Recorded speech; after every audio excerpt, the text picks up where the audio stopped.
In the 1850s, Walt Whitman took a ferry from Brooklyn to Manhattan and did a remarkable thing. He wrote something nice about his commute. "Ah, what can ever be more stately and admirable to me than Masthead D. Manhattan? River and sunset and scallopy DGD waves of flood tide." New Yorkers today are generally less enthused about mass transit. But the East River Ferry is enjoying a revival thanks to a recent expansion and is luring developers to a long-neglected stretch of the city's industrial waterfront, from western Queens to South Brooklyn.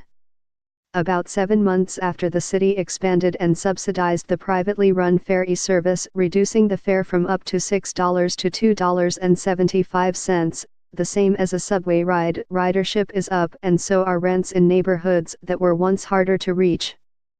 After decades of little change, there are now thousands of new apartments coming to the shores of the 16-mile strait, about a quarter of them reserved for lower-income renters. The ferry, with its romantic appeal and on-time service, is playing a key role in that growth. But concerns of overbuilding in some of these neighborhoods, especially of luxury rentals, has some worried that a rising tide will not lift all boats. Private vessels have been ferrying commuters since the 19th century, and a limited city-subsidized version of the ferry service has been running since 2011. But in May, the city's Economic Development Corporation introduced New York City Ferry, a now 16-vessel fleet of ferry boats that can each transport up to 149 passengers. The service connects Brooklyn, Queens, and Manhattan on 4 lines, with plans next year for routes to the Lower East Side and Soundview in the Bronx. The Economic Development Corporation said the ferry service is averaging about 12,000 passengers a day, and it expects ridership to climb, as about 500,000 New Yorkers live within a half-mile of a ferry stop. As the Times reported this week, 2 of 4 new ferry lines are already carrying more passengers than had been projected for 2019, and the city is already considering adding new express routes to get commuters to and from their jobs more quickly. For some longtime residents on the waterfront, the ferry's success brings a measure of vindication.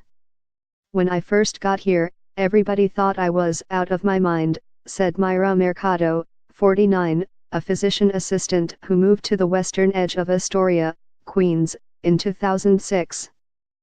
"It used to be a very lonely, long walk home," she said of her 20-minute hike to the N train. She bought a 1-bedroom condo on Vernon Boulevard, a half-block from the river, for about $305,000, because she loved the idea of waterfront living. Now, 11 years later, sales data suggest that she could sell her unit for nearly double that price. She isn't looking to sell, however, partly because she loves the area, but also because nearby 2 bedrooms can run close to $1 million. Ms. Mercado, who lives with her partner, Peter Anderson, 50, a marine biologist, is just a 5-minute walk from the new ferry landing, and she takes the ferry twice a week to get to her job in Midtown. When it is too cold or rainy, she drives. "Since the line opened this summer, some friends have completely sworn off subway rush hour," she said, "and use the ferry exclusively.